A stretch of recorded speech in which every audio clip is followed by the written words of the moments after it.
And then as far as like the foundation of Supercell, when you set it up, like what was your vision creating it? Because I know it's a little bit different than other companies, how it's set up. I know a lot of people, when Boom Beach came out, they thought, oh, all the resources for Clash are going to Boom Beach, and they're not going to be working on Clash as hard. Talk about like sort of how the teams are set up and how games are developed. Well, the whole idea is that is basically like we've organized the company into these like independent cells or teams, as other people would call them, and these are like very independent units. And really, the goal is to have these like quite small teams, so teams from say 5 to say maximum 15 people or so, and then give them the kind of independence and responsibility to focus on developing the games, and just as I said, create the best possible environment for these guys to do so. Nice. Yeah, and people see they see Clash of Clans when it first came out. I guess Heyday was first, so Heyday super popular, Clash super popular, Boom super popular, and they don't really see like behind exactly how many ideas and projects you guys go through. So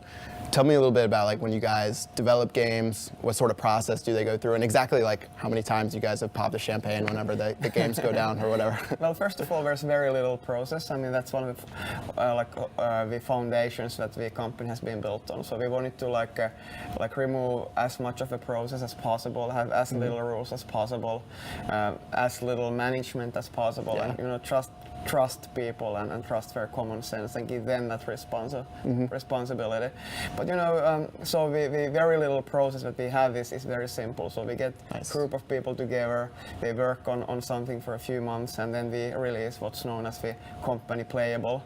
And then what that means is that everybody at Supercell will have a chance to play that game. We gather feedback, and depending how the feedback looks, we either continue the development or we just kill the game right there and then start to work on something new.